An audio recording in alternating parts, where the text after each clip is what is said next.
bonsoir à tous. Merci déjà à toi, Sébastien, de m'avoir proposé voilà, de partager un petit peu notre expérience, hein. Je le précise bien, j'interviens donc au titre du club qui m'emploie, hein. Je suis salarié de club comme, euh, comme peut-être certains parmi vous, depuis donc 8 ans maintenant, donc au club de Chartres de Bretagne.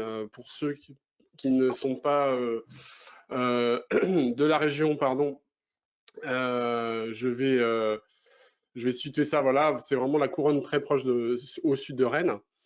Voilà, alors normalement, vous avez mon écran de travail.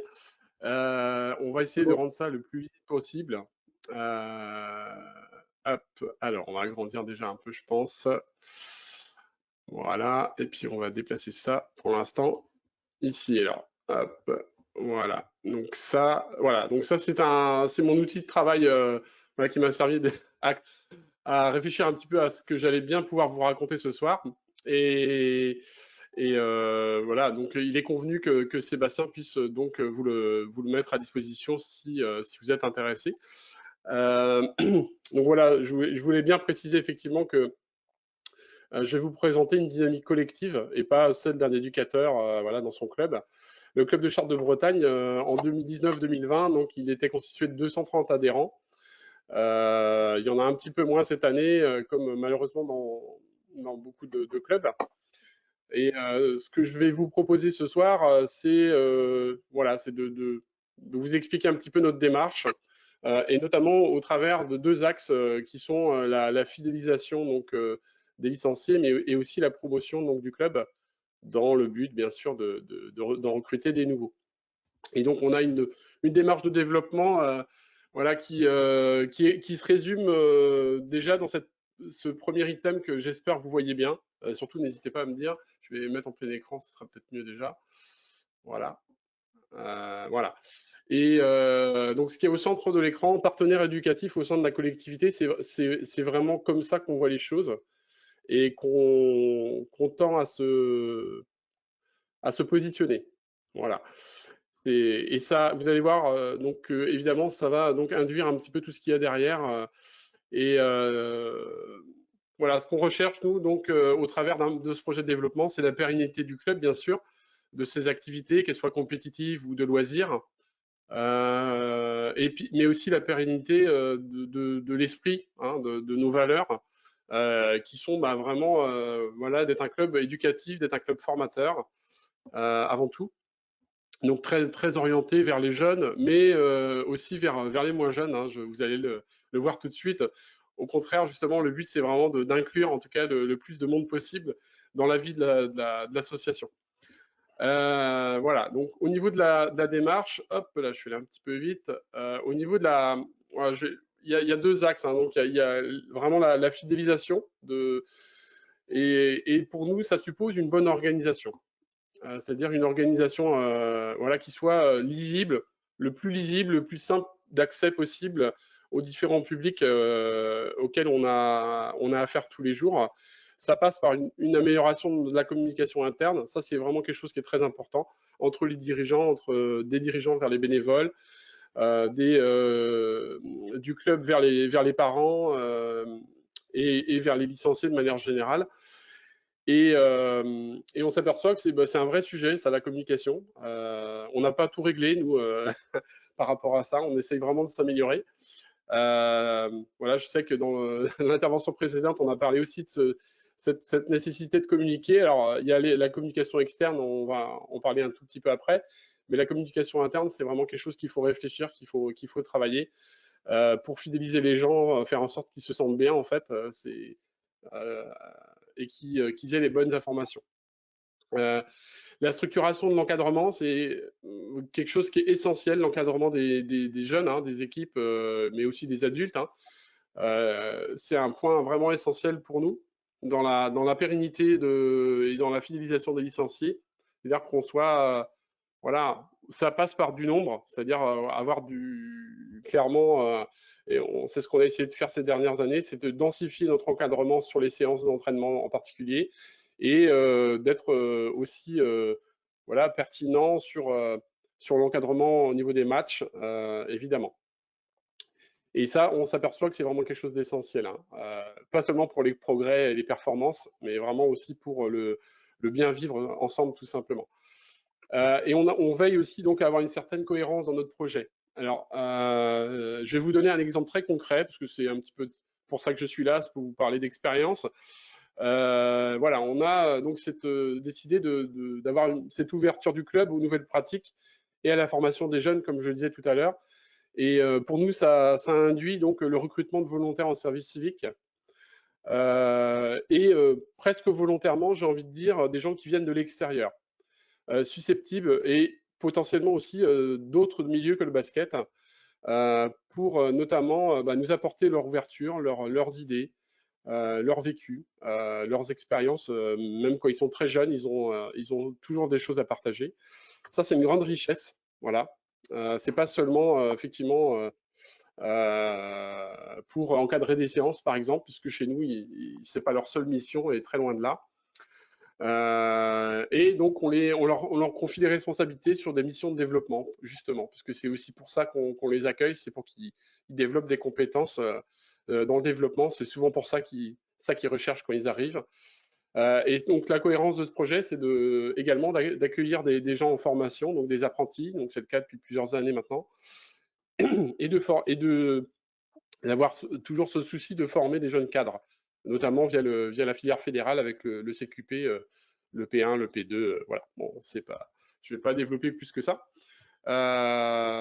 Et enfin, voilà, le dernier axe, c'est alors bien sûr que les services civiques donc sont sur le terrain aussi avec nous, parce que c'est important d'être sur le terrain pour être connu, pour être reconnu, pour pouvoir communiquer directement avec les licenciés. Moi, je parlais de communication interne. La meilleure pour moi, en tout cas en tant qu'éducateur depuis presque 20 ans, ça reste la communication face à face quand on se parle. Alors, c'est un peu compliqué en ce moment, je ne vous le cache pas. Mais voilà, c'est les petites conversations informelles. Voilà, je vous donnerai un petit exemple tout à l'heure aussi également sur ce point-là.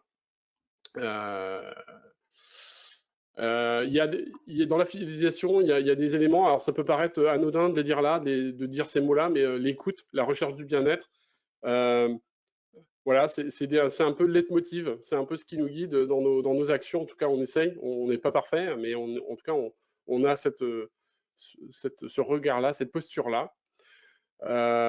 Sur les évolutions de notre public, hein, qui évolue constamment de génération en génération, avec les transformations de la ville. On est confronté, et donc confronté, c'est peut-être pas le mot, mais en tout cas, on est en contact avec des personnes, voilà, nouvelles. Voilà. Julien, ça veut dire Oui. Ça veut dire aussi que tu as des temps que tu organises sur l'écoute où les gamins peuvent parler, je sais pas, chaque entraînement ou hors du temps d'entraînement, des questionnaires, des choses comme ça. On n'a pas expérimenté encore les questionnaires, mais par contre, voilà, c'est ce que moi j'invite à faire à chacun des intervenants, parce que je suis loin d'être le seul dans le club, comme je le disais tout à l'heure, auprès des joueurs, mais d'avoir ce temps pour simplement poser la question.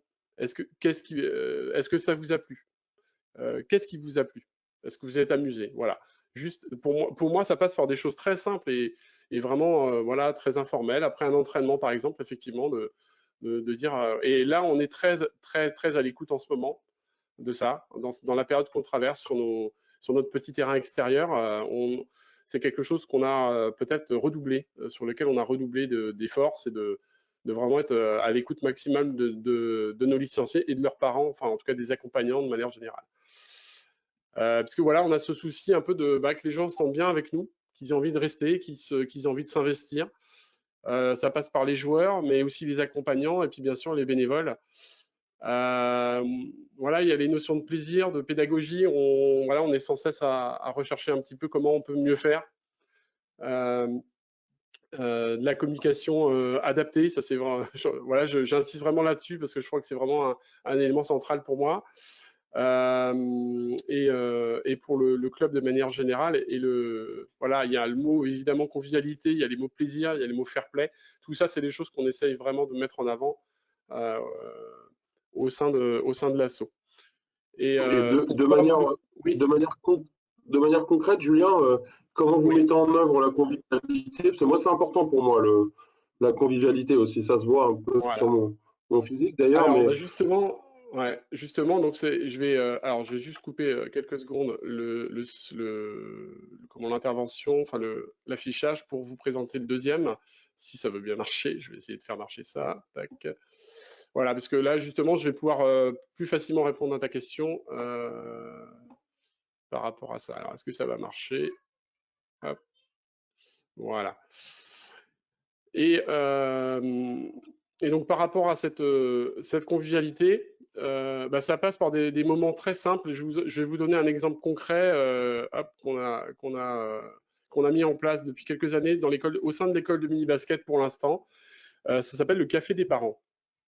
Ça n'a rien d'extraordinaire, le café des parents, hein, c'est vraiment un truc très terre à terre. Finalement, on propose en fait aux accompagnants, hein, grands-parents, grands frères, enfin tout le monde, hein, régulièrement en fait. Alors quand je dis régulièrement, c'est en général un petit peu avant les vacances. Plusieurs fois dans l'année en tout cas, on rassemble un petit peu donc les accompagnants, on les invite à venir prendre le café avec nous. Le fait qu'on soit plusieurs à encadrer chaque groupe, eh ben, ça nous permet aussi de libérer ce temps-là, c'est-à-dire que les enfants continuent à jouer, au moins sur le début de ce café des parents, comme ça les parents viennent voir aussi un petit peu ce qui se passe. Et puis on discute, on échange, on papote, hein, tout simplement. Nous, en tant que voilà, représentants du club, on passe des informations directes aussi sur peut-être la période qui va venir ou l'événement qui va venir clore cette période, comme l'arbre de Noël par exemple. Et c'est le moment où aussi on va peut-être aussi leur en parler pour leur donner envie de venir nous aider par exemple, mais de manière voilà directe. On est ensemble dans la même pièce et on discute quoi, tout simplement. C'est voilà, c'est l'exemple qui me venait à l'esprit pour répondre à ta question, Sébastien. Voilà. Par rapport alors, hop, je vais revenir un petit peu là-haut et on va rester peut-être sur la fidélisation puisque Rosa nous a expliqué beaucoup de choses sur le lien entre le scolaire et le club au travers des opérations scolaires. Donc nous, c'est des choses qu'on fait depuis plusieurs années. Au niveau des écoles pardon, et au niveau du collège qui est situé sur la commune de Chartres. Et c'est à la fois un outil de promotion, mais c'est aussi pour moi, et comme l'a dit donc le président Dassigné, un outil de fidélisation, puisqu'on entretient le lien aussi à ce moment-là, dans un autre contexte différent avec les joueurs, avec les jeunes. Et on les connaît mieux aussi, puisqu'on les voit dans un autre contexte. Voilà. C'est mon petit retour d'éducateur, on va dire, par rapport à ce point-là. On s'est engagé il y a 2 ans aussi dans la labellisation donc club citoyen, on est en train de travailler sur le renouvellement de ce dossier, puisqu'on l'avait obtenu donc jusqu'à l'année dernière. Voilà. Au travers notamment d'actions sur le fair play, sur le bien-être dans la salle de manière générale, et en particulier dans les tribunes. Mais voilà, je n'ai pas besoin de développer, vous savez de quoi je parle. L'axe intéressant, ou en tout cas important pour nous, c'est la cohésion intergénérationnelle. L'esprit club, je reviens au mot famille qu'a employé Sébastien tout à l'heure, au travers des actions de vivre ensemble qu'on organise.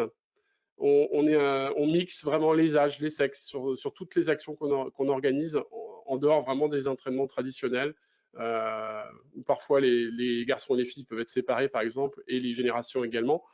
Hein, mais au travers de toutes les actions, comme les stages clubs, il y a toujours au moins 2 ou 3 catégories ensemble.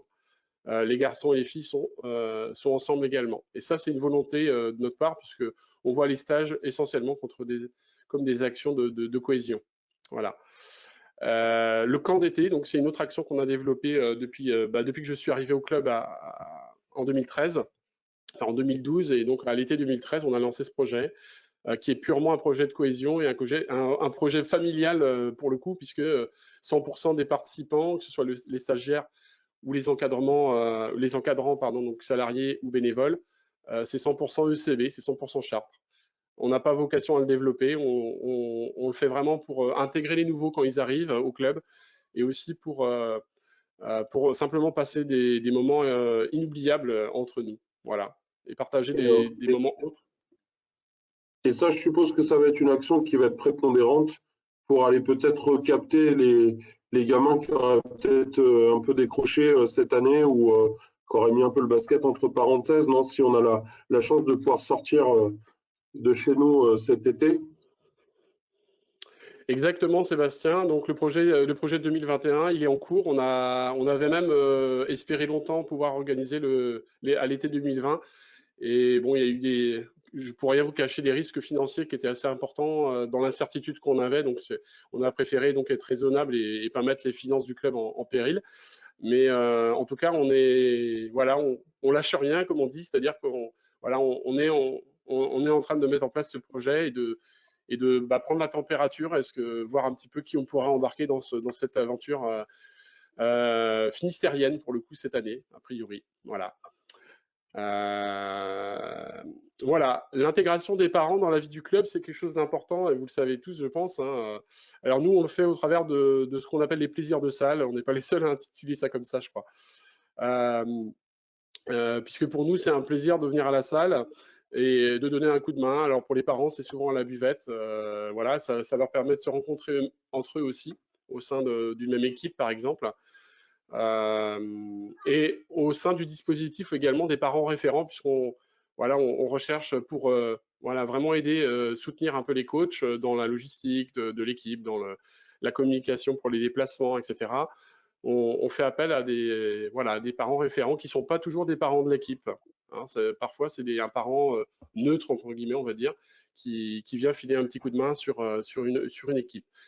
Et ça permet aussi, voilà, parfois de désamorcer des petites situations, voilà, qu'on connaît tous, qu'on rencontre tous dans la gestion des équipes, et d'avoir quelqu'un qui arrive un petit peu avec un autre regard, pas toujours de basketteur, c'est toujours intéressant. Voilà, cette ouverture d'esprit.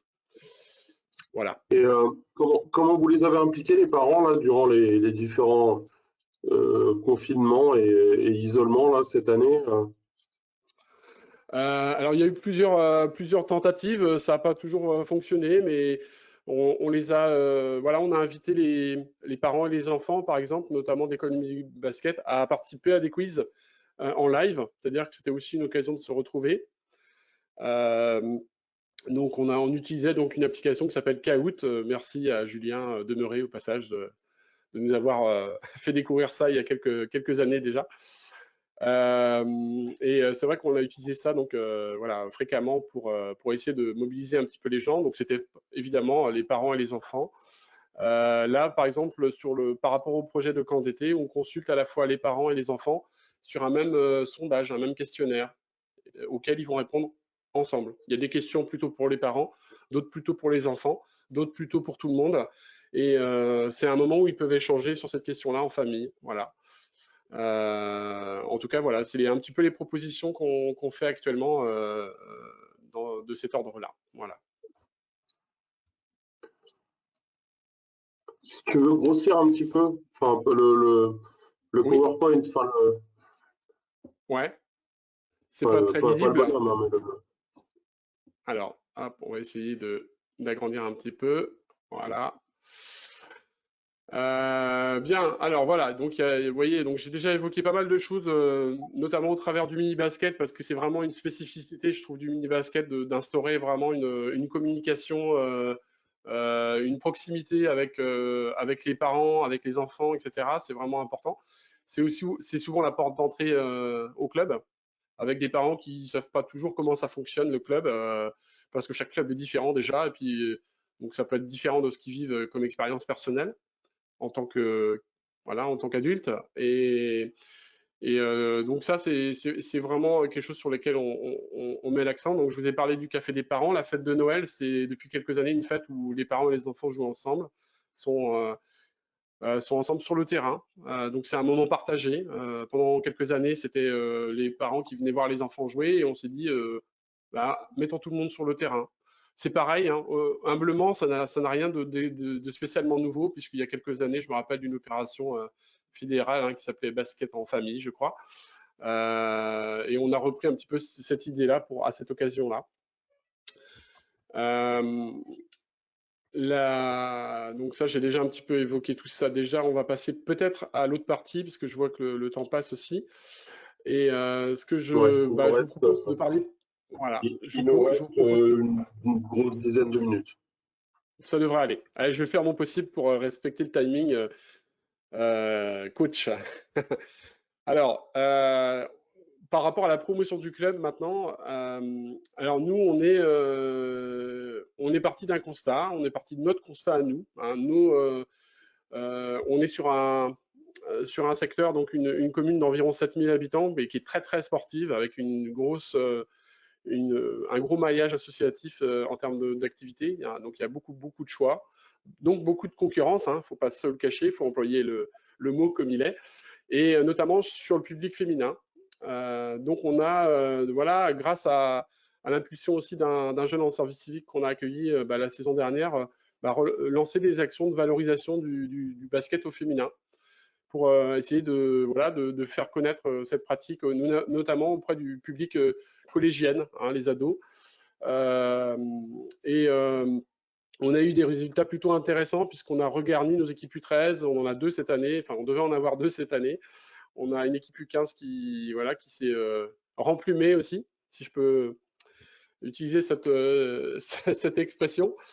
Donc on a eu des retours concrets sur, voilà, on a appelé ça l'opération Parraine ta copine. Et on a invité voilà, les joueuses à venir avec leurs copines, simplement, sans prise de tête, entre filles, avec de l'encadrement féminin aussi. Mais pas que, parce que voilà, le club il est mixte, donc on fait attention à ça aussi.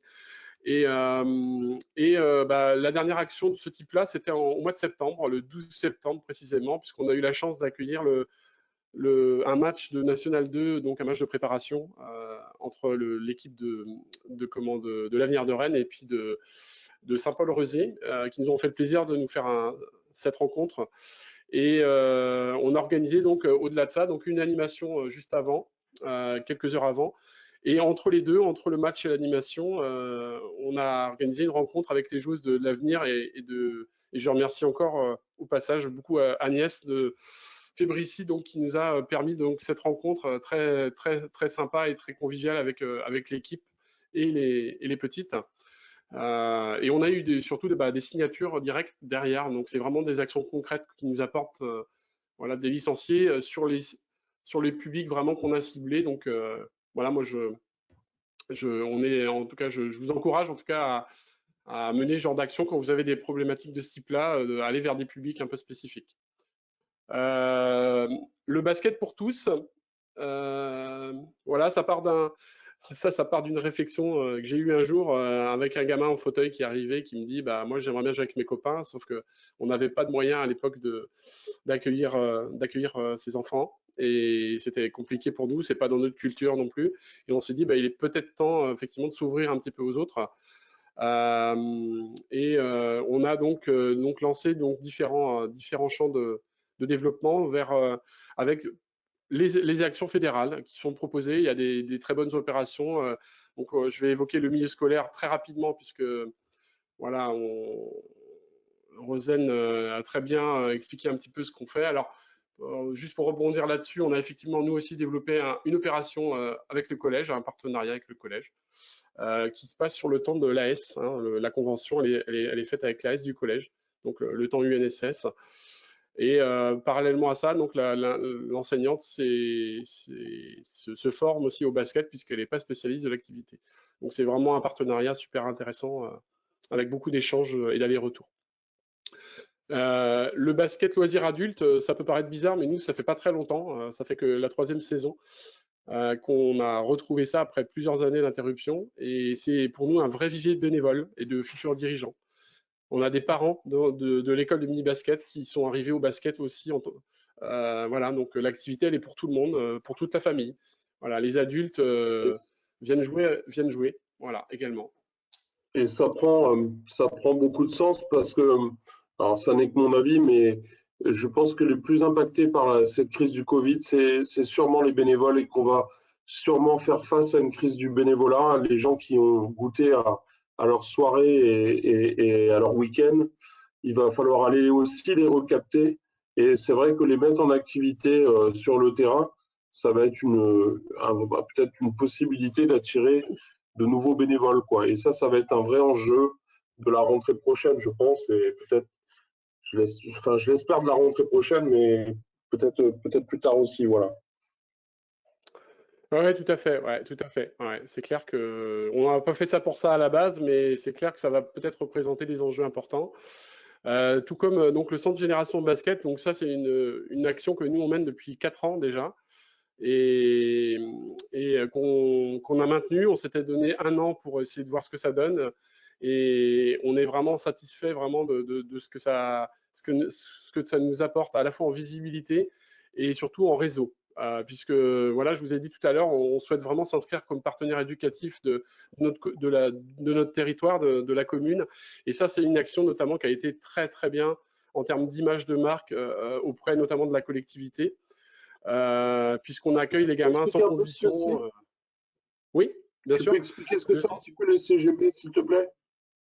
Bien sûr, ouais. Le centre Génération Basket, c'est un stage, hein, donc c'est une opération qui est organisée par la Fédération française de basket, avec qui le club a signé une convention, donc qui est à renouveler régulièrement, et, euh, et qui nous permet d'accueillir des non licenciés sans trop, avec une couverture, une responsabilité en assurance qui est quand même pas négligeable. Donc pour nous, pour le club, c'est sécurisant. Et donc ça se présente sous forme d'un stage pendant les vacances, les petites vacances scolaires. Nous on l'a fait aussi donc fin août cette année exceptionnellement. Euh, Nous voilà, on organise deux sessions de 4 à 5 jours par an, par saison. Et on se met à cette occasion en relation avec bien sûr les particuliers. Donc on lance une communication au niveau local au travers aussi des, du basket école quand c'est possible et du collège. Et on reçoit donc des gamins qui viennent individuellement avec leurs parents. On reçoit aussi des enfants d'autres clubs qui n'ont pas forcément de stage dans leur club pendant les vacances. Donc c'est très, très fréquent ça aussi. Et on les accueille avec toute voilà, bienveillance sans faire plus de recrutement de ça. C'est vraiment pas le but. Et on est content de voir tous ces enfants et tous ces jeunes qui jouent ensemble sans forcément se connaître le lundi et qui le vendredi se connaissent déjà un peu mieux et ont du plaisir à jouer ensemble. Il y a, il y a également donc des structures qui viennent, qui participent à cette action. On invite effectivement donc les accueils de loisirs et les centres d'animation ados de notre commune à participer, et également un foyer d'enfance qui est situé donc tout près de Chartres. Et ça, c'est important aussi pour nous voilà, d'être en relation avec ces autres acteurs éducatifs du territoire. C'est des échanges d'expériences, c'est une meilleure connaissance des jeunes aussi. C'est voilà, et puis voilà, vis-à-vis clairement de la collectivité, ça nous apporte une image de marque. Et concrètement, il y a aussi des retours en termes d'inscription. Voilà. Euh, Je vous c'est ai mis, euh, euh, c'est, je vous ai mis sur le chat le lien sur la page de la Fédé où il y a toutes les infos sur les CGB. Voilà. Et donc, pour essayer on a un dernier, un dernier petit point que je voulais aborder avec vous, qui sera peut-être développé dans une autre conférence d'ailleurs, c'est le basket santé. Donc ça, c'était notre nouveau projet pour cette année. On n'est Pas de souci. pas On forcément fera demain dans le matin meilleur timing. avec Delphine Gapion. Voilà. Euh, Alors, Combien de bénévoles pour la mise en place de ces opérations, à peu près? Demande euh, Dominique. alors, pour quelle opération précisément? Parce que ça va Je pour sais les pas, centres Génération Dominique, c'est Basket, pour par un exemple. ensemble des. Dominique, si Euh, vous voulez nous préciser votre question, est-ce que c'est sur l'ensemble? Sur l'ensemble. Combien tu as de bénévoles à peu près au club? alors, on a un CA qui est constitué on va dire, entre 12 et 15 personnes. Ça varie un petit peu selon les années, mais c'est autour de ça. Et c'est des gens c'est une équipe qui est très, très active, très dynamique, qui s'implique beaucoup, chacun un petit peu voilà, dans leur domaine, en tout cas en fonction de leur motivation aussi. Ils sont régulièrement voilà, présents sur le centre Génération Basket, par exemple. Les relations avec le milieu scolaire, c'est plutôt l'éducateur, en l'occurrence moi, qui suit ça, qui intervient sur le terrain. Euh, et je ne sais pas, voilà, pour situer peut-être un autre exemple d'action sur le parrain de ta copine, par exemple. Eh ben là, voilà, on a mobilisé pas mal de monde malgré tout, puisque c'est l'accueil d'un match, hein, donc et puis des encadrants bénévoles qui ont participé à l'encadrement des jeunes aussi. En termes de nombre, franchement, c'est difficile de répondre, mais voilà, heureusement qu'on peut compter sur ce noyau dur, mais aussi sur tous les parents, hein. C'est vraiment voilà, les gens qui interviennent après, c'est essentiellement des parents qui nous aident sur ces différentes actions. Voilà. Après Euh, Dominique fait une remarque qui est juste. Bon, il nous reste 3-4 minutes max parce que je voudrais qu'on laisse aussi un peu de temps à Guillaume, mais il a raison de dire que la fidélisation des encadrants et des bénévoles et la valorisation aussi des bénévoles, elle est vraiment importante. De transformer le club non plus dans un lieu unique de pratique basket, mais dans un lieu de vie en fait, où les gens viennent prendre un café, discuter, prendre du plaisir, quoi. Ça paraît voilà. Ouais, bien sûr. essentiel, quoi. Mais bien sûr, ouais, tout à fait. Et c'est vrai que on a tous très hâte de pouvoir retrouver bah, tous ces petits moments, voilà, tous ces petits moments ensemble. C'est les réunions en présentiel, ça passe par là déjà, et puis le petit coup à boire à la fin, parce qu'on a travaillé, mais on a envie de papoter aussi, et puis de partager un moment convivial. Et ça, c'est vraiment vraiment important, effectivement. Et puis, voilà, la valorisation des bénévoles, c'est aussi quelque chose qu'on essaye voilà, à notre niveau, en tout cas, de mettre en place. Pour nous, les labellisations, hein, par exemple, hein, les différentes labellisations, c'est avant tout, je fais écho à la démarche label citoyen, par exemple, ou au label mini basket. Pour nous, c'est aussi ça, hein, c'est valoriser le travail euh, effectué, puis l'investissement des bénévoles.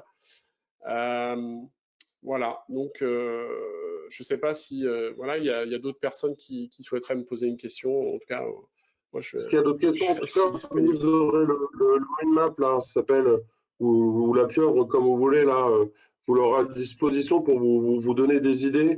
Julien laissera son mail aussi si vous voulez échanger avec lui sur la Bien mise sûr, en hein. œuvre qu'il a mis en place. Voilà. Est-ce que vous avez des questions? On peut se laisser un petit temps de 4-5 minutes sur les questions. Vous pouvez brancher votre micro, hein. Je pense on est une quarantaine, ça devrait.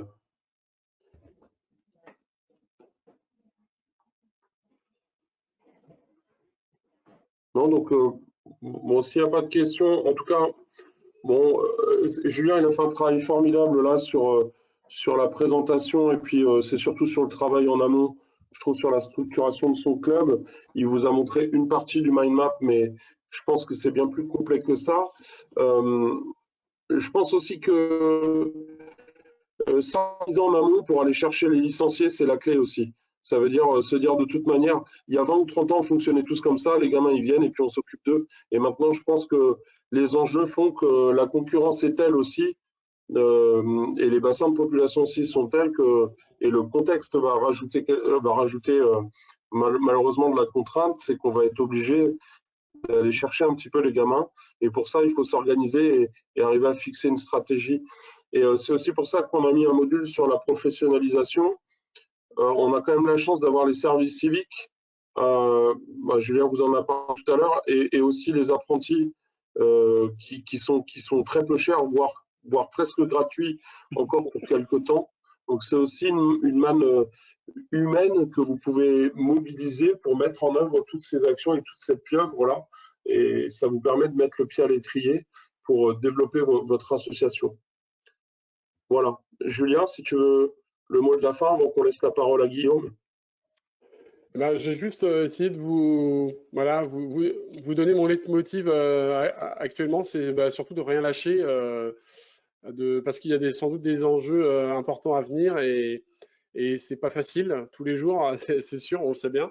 Mais en tout cas, voilà, le jeu en vaut la chandelle parce que tous les moments qu'on a vécu tous dans nos clubs et qui sont un petit peu à l'arrêt pour l'instant, bah, on a très vite envie de les retrouver. Donc voilà, je vous donne tous mes encouragements et mes remerciements voilà, d'avoir bah, suivi donc voilà ce petit échange, ce partage en tout cas d'expérience. Merci à vous. Merci Julien pour ce témoignage là, puis cette présentation qui était très riche. On va sans transition pour pas rater le début de koh là. On va laisser la parole à Guillaume, qui va se présenter. Et puis il va vous expliquer un petit peu. On est passé d'un club qui est pour moi déjà assez gros, on va dire, 230 licenciés, c'est déjà une grosse structure. Un club qui s'est créé il y a quelques années. Et ce qui m'intéressait dans l'intervention de Guillaume, c'est que Guillaume puisse vous présenter comment il a été capté les licenciés et qu'est-ce qu'il a mis en œuvre avec des actions assez simples et assez pragmatiques pour aller capter des nouveaux licenciés. Voilà, donc Guillaume, je te laisse te présenter. C'est moi qui gère le PowerPoint. Ouais, vas-y, s'il te plaît. Ok. Donc, si tu veux te présenter le temps que j'aille rechercher ton PowerPoint. Voilà. Donc, bonjour à tous. Merci Sébastien pour l'invitation. Donc moi, je suis Guillaume Lenné, je suis salarié à l'Office des sports, culture, loisirs du canton de Bron, donc qui est situé Bron, pour ceux qui ne connaissent pas, entre Saint-Brieuc et Rennes, sur le bord de la RN12. Et donc on s'est lancé dans une aventure basket il y a quelques années maintenant. Donc j'ai tâché de vous expliquer un petit peu pourquoi on a mis une section basket en place. Et ensuite, les actions qu'on a mis en place pour aller chercher les licenciés, aussi des parents bénévoles, puisque c'est aussi le nerf de la guerre. Sans bénévoles, il n'y a pas de club, donc il faut réussir à les capter également, comme le disait Sébastien ou Julien juste avant. Moi, je suis à la base footballeur. J'ai un parcours un petit peu atypique. J'ai une licence TAPS et j'ai passé, donc je suis en cours de validation du CQP. Avec la conjoncture actuelle, tout n'a pas pu être fait. Et donc voilà, lorsque j'étais embauché à l'OISCL, donc dans l'idée c'était de développer des nouvelles pratiques sur le territoire. Le territoire de Bron regroupe 9 communes pour à peu près 10 000 habitants. Donc j'ai lancé une section basket loisirs au départ pour les enfants, à la suite d'une formation faite en partenariat avec le CD22, donc c'était Cathy Le Wérou à l'époque qui était CTF, et qui donc c'est une formation qui était en direction des animateurs sportifs déjà en place. Voilà, on s'est lancé dans le basket au niveau de l'OISL de cette façon-là, avec donc vous voyez sur le petit schéma les différentes dates en fait sur l'histoire du club. Donc en 2007, on s'est lancé sur une section loisirs avec 2 groupes de basketteurs sur des tranches d'âge réduites sur du primaire principalement. Et après, on a augmenté en fait tranquillement au fil des années, donc jusqu'en 2011, où on est monté sur une trentaine de jeunes en fait, sur 3 groupes différents, où on a senti sur ces 4 années qu'il y a eu une envie, une volonté des joueurs de passer sur de la compétition. Et des parents aussi qui étaient motivés pour suivre aussi le lancement du club. Donc pour capter les enfants, donc voilà, on a pris temps sur le schéma qui arrive maintenant, de cerner la motivation des parents, des enfants, avant de se lancer en compétition. C'était ça qui faisait peur principalement aux parents, se lancer en compétition sans expérience en fait, parce que tous les parents qui étaient avec moi, nous n'avions aucun basketteur de formation dans le club.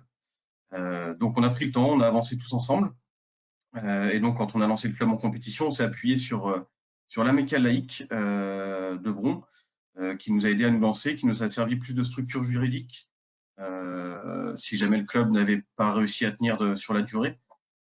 Donc de ne pas avoir de mise en sommeil d'association ou de choses comme ça. On restait juste une section toute simple de l'amicale laïque.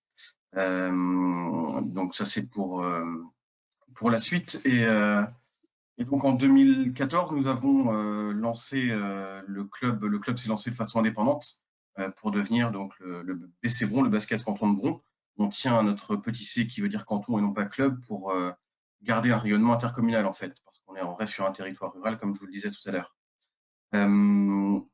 On s'est appuyé beaucoup nous sur le comité, notamment Cathy, pour nous accompagner en fait sur ces moments-là. Donc avec Une évolution, comme vous pouvez le voir sur le schéma des licenciés, sur une évolution assez importante. On s'est développé très vite en mettant des actions en place très simples pour capter les licenciés. Donc, on va passer à la diapo suivante et je vais venir là-dessus, vous montrer un petit peu ce qu'on a fait avec quelques chiffres en parallèle pour vous expliquer un petit peu ce qu'on a fait. La première chose qu'on a fait, c'est les opérations basket-école. Dans le cadre de on en a parlé tout à l'heure avec Rosen, mais dans le cadre de l'Office des sports, j'interviens dans les écoles et donc on a réussi à appuyer plus facilement la mise en place de cycles basket lorsque les écoles souhaitaient faire du sport collectif. Donc c'est vraiment une façon, comme ça a été dit tout à l'heure, importante de capter des enfants. On a fait aussi beaucoup de choses ouvertes à tous, en fait, les entraînements de fin de saison qu'on ouvre à tout le monde, les actions comme le Kinder Basket Day, où là on ouvre aussi sur le principe, comme disait aussi Julien tout à l'heure, ils en mettent en place dans le club à Chartres sur le ramène ton copain. C'est le principe qu'on a utilisé. Sur le basket tour, donc qui est sur la gauche sur l'image, le basket tour, nous il était donc cantonal. En fait, on s'est servi pour aller chercher des licenciés pour recruter du monde. Donc des city-stades qu'il y a, donc comme je vous disais tout à l'heure, il y a 9 communes sur le territoire de Bron. Donc nous, on a fait le choix d'aller les chercher chez eux, dans leur commune. Donc toutes les communes qui étaient qui étaient munies d'un city-stade, en fait, on a fait un programme sur la fin de saison, sur juin, quand il n'y a plus de compétition. Juin, début juillet, aller le mercredi, le samedi dans les communes, en se servant des licenciés qu'on avait déjà dans les communes pour faire la pub, en appuyant dans les écoles aussi pour qu'il y ait de l'affichage. Et donc, ça nous a permis là d'avoir vraiment une hausse de licenciés sur les premières années très importante. Lorsqu'on a élargi, on a commencé au début du club, on représentait 8 communes en 2012-2013, et le fait de s'élargir, on est monté à 15 communes représentées en 2014-2015. Et on a réussi à recruter même plus large que ce qu'on a, que les 9 communes du territoire. Le forum des associations, donc c'est un moment très important d'être représenté, pour que les enfants nous repèrent aussi tout simplement. Moi, je sais que dans mon cas, à Bron, les enfants qui me reconnaissent dans les écoles, pour lesquelles je ne connais pas spécifiquement les parents au départ, me reconnaissent en fait. Quand les enfants ils ont envie de faire du basket, qui me voient derrière le stand, ils me disent bah tiens, c'est Guillaume qui nous fait les interventions à l'école. Donc ça rassure aussi les parents à ce niveau-là. Le fait d'avoir un pied dans l'école et d'être reconnu sur le territoire. Ouais, ça veut dire aussi, Guillaume, que l'attitude pédagogique que toi tu vas avoir sur les animations que tu vas faire, elle va sûrement attirer des gamins. C'est en disant tiens, Guillaume, il est sympa, on prend toujours du plaisir avec lui quand on fait les situations. Et peut-être qu'ils viennent pas au départ pour le sport, mais comme je disais, juste pour la relation qui a été créée avec l'éducateur, quoi. Ouais, il y a ça, il y a le côté aussi donc du copain aussi. C'est vrai qu'en termes pédagogiques, moi j'ai beaucoup mis en place sur la notion de plaisir, hein. Ça reprend un petit peu aussi ce que disait Julien juste avant. C'est que donc voilà, moi j'estime que les enfants viennent avant tout pour prendre du plaisir, pour faire du sport, c'est certain, pour se dépenser. Mais la notion de plaisir, pour moi, elle est prépondérante pour que le gamin se sente à l'aise aussi dans l'activité. Pour qu'on ait du monde, on a besoin, nous, sur un club comme le nôtre, pour être représenté dans chaque catégorie. On tourne à une équipe dans chaque catégorie par sexe, donc on s'en sort plutôt bien. On est à 130 licenciés cette année, mais c'est important, on ne peut pas lâcher sur le plaisir, sur la notion de plaisir. Dès qu'il n'y a plus de plaisir, les enfants lâchent, de notre côté en tout cas, et donc c'est plus compliqué. On a eu des générations où ça c'est devenu compliqué parce qu'il n'y a plus cette notion de plaisir, justement. D'accord. J'espère avoir bien répondu à ta question. Non, c'est parfait. Ok. Donc sur le forum des associations, nous aussi on a la chance, oui, on peut le dire comme ça, d'avoir le territoire d'à côté où il n'y a pas de club de basket. Donc on a commencé à participer aussi au forum des associations du canton voisin. il n'y a pas de club, donc ça nous a permis aussi de brasser des jeunes supplémentaires. Et avec l'avantage aussi où les enfants de ce territoire-là, du canton voisin, les collégiens sont scolarisés à Bron, parce qu'ils n'ont pas de collège sur leur territoire. Donc la carte scolaire, c'est le collège de Bron. Et là-dessus, on a mis, nous, en place nos entraînements pour les collégiens juste en sortie de collège, pour qu'ils puissent venir à pied à la salle et que les parents n'aient qu'un trajet à faire pour venir les chercher. Parce que sinon, il peut facilement y avoir un quart d'heure, 20 minutes de trajet. Le faire 2 fois en 1h30, pour certains parents, c'est compliqué. Et on les sollicite aussi, on les met en contact, les licenciés de territoires, lorsqu'ils viennent de la même commune, on les met et qui sont dans la même catégorie, on les met en contact pour qu'ils puissent covoiturer. Un élément qui est important aussi, comme Julien a soulevé aussi tout à l'heure dans son intervention, c'est le copain. Souvent, il y a un enfant qui a envie de faire du basket et en rayonnant, en ouvrant les différents moments de la saison, comme les entraînements de fin de saison, nous c'est ce qu'on a fait. Sur les stages également, on ouvrait aux non licenciés pour permettre justement à ceux aux copains, ceux qui sont dans le club, de venir essayer, de voir si ça leur tente, si ça leur plaît, de se rendre compte de ce qu'est le basket. On a récupéré beaucoup d'enfants dans ce format-là, en fait. Il y a une année même c'était sur la catégorie U15. On ne savait pas si on allait pouvoir lancer une équipe pour U15 garçons, et on avait 2 ou 3 licenciés et on en récupère 5 d'un coup. Parce qu'il y en a un qui avait envie de faire du basket, il avait déjà motivé ses copains, et ils sont pointés à 5 ou 6 le jour du forum des associations. Ils n'ont même pas essayé, ils savaient qu'ils voulaient faire du basket. Donc c'est le gamin qui avait motivé les siens. Il n'était même pas dans le club avant, quoi. Donc il y a des moments comme ça aussi. Il y a des choses très simples qui coûtent pas cher aussi.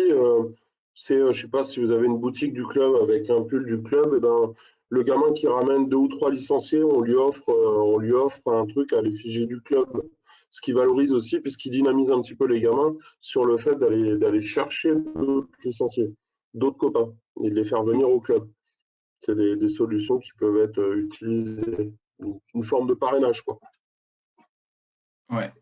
C'est vrai que on met pas forcément de récompense nous en face, mais voilà, le plaisir d'être avec ses copains aussi, de faire une activité avec les copains simplement. Je vais revenir d'ailleurs par rapport à ça sur le Kinder Basket Day. Je ne sais pas si tout le monde le connaît, mais donc c'est un élément, c'est fédéral, c'est un événement fédéral sur lequel le principe, c'est de ramener les copains avec une dotation. Donc il faut s'inscrire sur le site de la Fédé.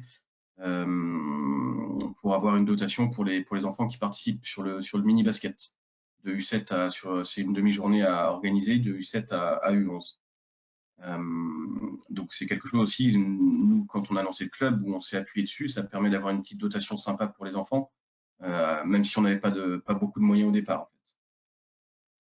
fait. Donc les mises en place fédérales sont importantes. Le dernier point aussi sur cette diapo, c'est le basket féminin. Nous, on a mis un accent particulier sur le basket féminin à partir du moment en fait où on a eu la problématique des filles justement qui se retrouvaient dans des catégories où il n'y avait plus de mixité. Donc on l'a anticipé un petit peu parce qu'on l'a vu venir dès le début de saison précédent. Où on savait que l'année suivante, elle ne pouvait plus jouer avec les garçons. Donc, on a mis beaucoup l'accent sur ramener les copines à l'entraînement, de la com aussi sur des moments. Alors, je sais, il y avait eu sur la communication, je m'embrouille un petit peu. Sur un challenge Crédit Agricole, en fait, qui qui finançait des projets. Et donc, nous, on avait justement mis en projet le projet de développer la section féminine. Donc, ça a été journalisé, on a appuyé notre communication là-dessus. Ça nous a permis de récupérer justement l'année d'après pas mal de licenciés féminines. Donc, tu vas pouvoir passer sur la diapo suivante, Sébastien, s'il te plaît. Et en fait, vous allez voir, on est passé de 24% de filles sur la saison 2013-2014. Et la saison d'après, on est passé sur 32%. Donc, ça nous a permis de pouvoir engager même 2 équipes féminines dès la saison suivante, en fait. Le fait de mettre l'accent sur les féminines. Et là, actuellement, on est représenté, alors pas dans toutes les catégories si la saison avait eu lieu. On a juste un creux générationnel en U15 où là, on a essayé beaucoup de choses, mais on n'arrive pas à les capter, les 2006-2007. Mais voilà, je pense que c'est générationnel parce que depuis qu'on a ces catégories-là, on a toujours eu du mal à capter les filles. Après, on est sur un territoire aussi où il y a de la concurrence avec les autres sports. Le foot se met beaucoup au féminin aussi chez nous, ce qui reste assez récent. Donc voilà, il faut vraiment qu'on soit imaginatif pour réussir à capter plus de monde. Donc voilà sur le sport féminin. Et donc aussi l'autre point sur lequel nous on a eu besoin de s'appuyer, c'est le bénévolat, parce que comme je vous le disais, on partait de rien en fait, d'une page blanche au départ. Et donc le fait d'intéresser les parents, les premiers parents qui étaient déjà là dans la section loisirs avant d'être en compétition, ça a permis aussi de réfléchir sur la façon de capter les parents bénévoles pour qu'ils s'investissent, pour leurs enfants aussi, parce que si nous on se sert des parents pour le coaching, on les forme via les interventions du comité 22 et de Cathy au départ. Maintenant on le fait plus en interne pour les accompagner, pour qu'ils soient en capacité de coacher. Après on n'a pas forcément d'ambition de gros résultats selon les équipes, mais voilà, chaque parent qui a envie on doit pouvoir lui proposer de s'investir et de lui trouver une place dans le club en fait. Et ça veut dire aussi il faut que vous soyez aussi en capacité de verbaliser vos besoins. Je l'ai mis dans le nuage de mots là, mais souvent on dit ouais, on a besoin de bénévoles, mais on n'arrive pas à déterminer les besoins. Donc après, on peut aussi, moi je l'ai déjà vu dans des clubs, faire des affiches pour dire on a besoin d'un responsable logistique, on a besoin d'un responsable recherche partenaire, et puis de demander au club. Et puis aussi les parents, la deuxième chose, c'est que par expérience, on est plus confortable pour être parent aussi, à être dans les tribunes à rien faire, plutôt qu'au départ en tout cas, plutôt que et de constater que le club s'en sort. C'est-à-dire que si les parents ils ont la notion que le club il arrive à tout faire, il arrive à tout gérer, ils vont se dire il n'y a pas besoin que moi je m'investisse. Et je pense que c'est aussi important de montrer aussi aux parents qu'il y a des besoins et qu'on a toujours besoin de bénévoles. Donc plus on va se structurer, plus on va structurer le mind map ou la pieuvre de Julien, et puis il y aura des besoins en bénévolat. Et je pense que c'est important de les verbaliser aussi auprès des parents, que les parents ils comprennent aussi qu'on n'est pas dans une démarche mercantile.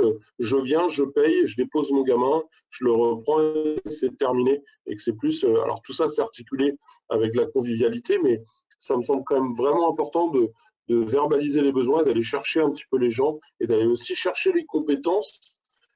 Ça veut dire que aussi les parents, ils viennent d'horizons divers et variés avec différentes compétences qu'on peut aussi aspirer au sein du club. Et ça, c'est important qu'on réfléchisse à ça en amont. Ouais, et puis pour rebondir sur ce que tu dis, ça rejoint un petit peu aussi nous ce qu'on a mis en place, ce que disait Julien tout à l'heure, c'est le café, le moment où on est avec les parents, on discute un petit peu, on apprend à les connaître pour justement essayer de cerner ce qu'ils pourraient apporter au club. Donc que ce soit voilà un éventuel futur président ou juste un bénévole qui va te donner un coup de main au loto du club, quoi. Et ces moments-là sont importants pour apprendre à se connaître justement.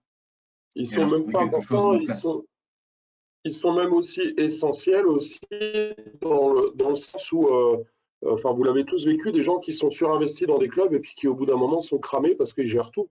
Et du coup, quand ils arrêtent, le club il prend souvent un gros coup et c'est important aussi de savoir s'entourer aussi quand on est dirigeant, de savoir déléguer aussi, de savoir accepter aussi que ce soit pas fait comme moi j'aurais aimé que ce soit fait au départ et puis d'aller chercher les gens. Et tu l'as dit, ce qui est central, c'est pour ça que je l'ai mis en gros, c'est la vie de club quoi. Et toute la vie de club va donner envie aux gens de peut-être devenir un peu, peut-être pas, mais en tout cas il faut essayer quoi, avec cette vie de club et cette convivialité. Oui. Vas-y Guillaume. Vas-y, c'est bon. Je suis en fait là, on arrive. Faut pas hésiter si vous avez des questions à les poser. On je pense avoir fait à peu près le tour de ce que j'avais à dire. Voilà, en termes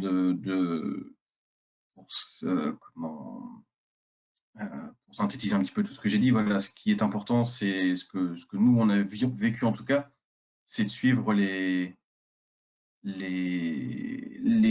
dispositions des comités, s'appuyer sur les comités départementaux pour les actions qui sont mises en place, parce qu'il y a beaucoup de choses aussi qui existent. Ils sont force de proposition. Nous, dans le 22, enfin, ils sont vraiment très présents pour les clubs. C'est très intéressant. Et sur le recrutement de bénévoles, voilà, c'est aussi le comité qui peut aider. C'est des petites choses en place, la vie de club, un petit peu tout ce dont on a parlé aujourd'hui, en fait. J'ai trouvé ça très intéressant, les échanges aujourd'hui. Ok. Est-ce que vous avez des questions? Après, ce que je vous propose, c'est, je vous avoue que je ne pensais pas qu'on pourrait tenir le timing. Au final, on réussit un petit peu à rentrer dans le timing. Donc, moi, je vous propose un échange un peu plus informel. Si vous avez des remarques, des questions, en branchant votre caméra et votre micro, puis en intervenant, qu'on puisse échanger sur vos problématiques aussi. Ça peut être ça, hein. En tout cas, merci Guillaume. Je te remercie pour la qualité aussi de l'intervention qui nous donne, enfin qui vous donnera, j'espère, quelques pistes. Donc n'hésitez pas à brancher votre micro et puis à brancher aussi votre caméra, que ce soit un peu plus convivial. Ou si vous voulez passer par le chat, hein, c'est possible aussi.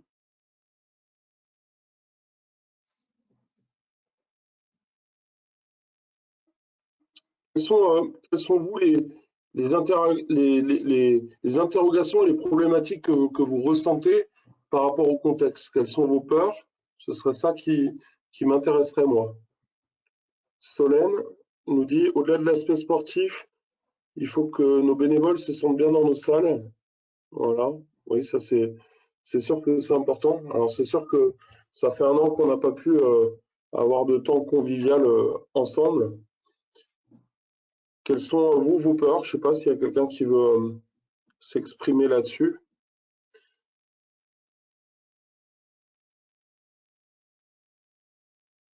Non, c'est l'apéro, là. C'est l'heure de l'apéro, peut-être.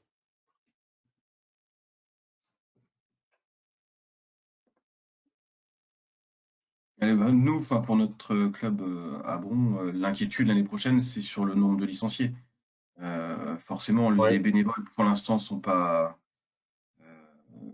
plutôt en train de se ressourcer que de se fatiguer et sont prêts à n'attendre qu'une seule chose, c'est que ça rouvre. Pour le noyau dur, en tout cas, du club. Donc, les opérations, pour en aller en chercher d'autres, on recommencera si besoin. Ouais. Bon, après, pour vous donner quelques chiffres, je crois qu'au dernier pointage, on était à moins 19%. Bon, après, la course aux licences est freinée, elle n'est pas. Enfin, je pense qu'il ne faut pas aller courir absolument après les licenciés, mais c'est vrai que c'est important. Dans le contexte actuel d'anticiper les choses, même si on n'a aucune visibilité pour le moment sur rien. C'est sûr que c'est inquiétant, mais en tout cas, ce qui est sûr, c'est qu'il y a de la concurrence et il y aura de la concurrence. Ce qui est sûr aussi, c'est que pour avoir discuté un peu avec des gens ici, il y a des gens qui ont pris des habitudes de canapé et puis de consoles pour les petits, je l'espère, et qu'il va falloir, je pense, aller les rechercher, quoi. Et puis garder les entraîneurs bénévoles, c'est sûr que pour avoir entraîné beaucoup et longtemps, c'est pas évident d'avoir goûté à Koh-Lanta et puis à The Voice le samedi et puis de repasser à des rythmes où je suis parti les soirs. Il faut aussi, je pense, ça n'est que mon avis, mais il faut aussi aller les valoriser. Il faut aussi aller valoriser ces entraîneurs-là en allant les chercher aussi. Moi, je suis aussi partisan que ça coûte pas d'argent aux gens de venir, mais un petit chèque cadeau, des choses comme ça pour aller les chercher. C'est un vrai effort maintenant d'entraîner les gens. Il faut aller se former de plus en plus aussi. Bon, voilà. Ouais, juste pour revenir par rapport aux bénévoles aussi, je crois pas que ça a été abordé, ou alors je me suis endormi au moment-là, pardon pour au cas où. Le bénévolat peut être peut être pris en compte dans mon compte formation aussi. Alors, j'ai pas tous les éléments en tête, mais il est reconnu. Il y a des heures qui peuvent être valorisées, mais je crois que pour ça, il faut faire partie d'un conseil d'administration, pardon. Alors là, pour le moment, j'ai pas connaissance de ce dossier, mais bon, après, il y a des choses autres que des échanges pécuniaires, hein. Des chèques cadeaux, des choses comme ça, et puis reconnaître les gens aussi qui passent un temps certain sur le terrain, c'est sûr que c'est vraiment important.